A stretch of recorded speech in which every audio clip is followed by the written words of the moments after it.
বউ বাবার বাড়ি থেকে কি এনেছে শ্বশুর বাড়ি ঢুকতে না ঢুকতেই এই প্রশ্ন।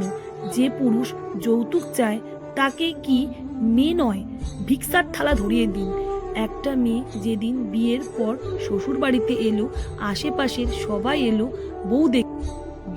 বউ দেখতেই প্রথম প্রশ্ন, বউয়ের বাপের বাড়ি থেকে কি কি দিয়েছে, বউ বাপের বাড়ি থেকে কি এনেছে, মেয়ের বাবার কি আছে, বাড়ি গাড়ি সম্পত্তি কেমন। মেয়েটা যদি সাধারণ ঘরের হয় তাহলে বলা হয় আরও ভালো ঘরের ছেলে বিয়ে দিতে পারতেন। ছেলেটাকে ঠকাচ্ছে। কি অদ্ভুত না প্রশ্নগুলো, তাই না? একটা বাবা মা তার মেয়েকেই দিয়ে দিল সারা জীবনের জন্য।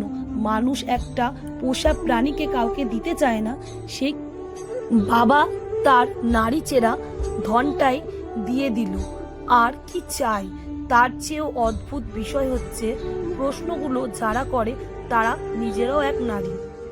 আর এই প্রশ্ন, এই মন্তব্যগুলো নির্ধারণ করে মেয়েটার পরবর্তী দিনগুলো কেমন কাটবে শ্বশুর বাড়িতে। তারপর শুরু হয় রীতিনীতি নামে মেয়েটার পরিবারের প্রতি ছেলেটার পরিবারের চাওয়া পাওয়া। এক একটা তীক্ষ্ণ তীর। নারীরাই নারী চিরশত্রু। তিতা হলেও সত্যিটা সত্যি।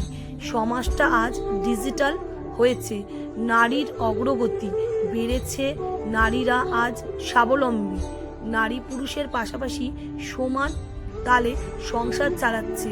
তবুও নারীর সম্মান নির্ধারিত হয় বাবার অর্থ প্রতিপত্তির ভিত্তিতে। মেয়েটার হাজার গুণ সুন্দর মন ধামাচাপা পড়ে যায় যৌতুকের দাবানলে।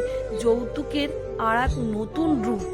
আমাদের কোন চাওয়া পাওয়া নাই, আমাদের মেয়েকে আপনারা খুশি হয়ে যা দিবেন তা তো আপনার মেয়েরই থাকবে। কি হাস্যকর না বিষয়টা?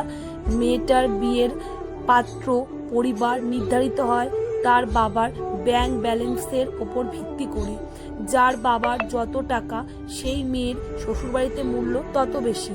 হ্যাঁ, খুব অল্প সংখ্যক মানুষ আছেন যারা শুধু একটা ভালো মেয়ে খোঁজে, তার পরিবারের ম্যাটার করে না। তবে এখনও 90% পরিবার ছেলের জন্য বিত্তশালী শ্বশুরবাড়ি খোঁজ করে।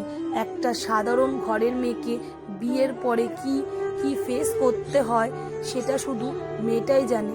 বিয়েটা দুজনকে পছন্দ করে হলেও সমাজের এই নোংরা চিত্র পরিবর্তন হয় না।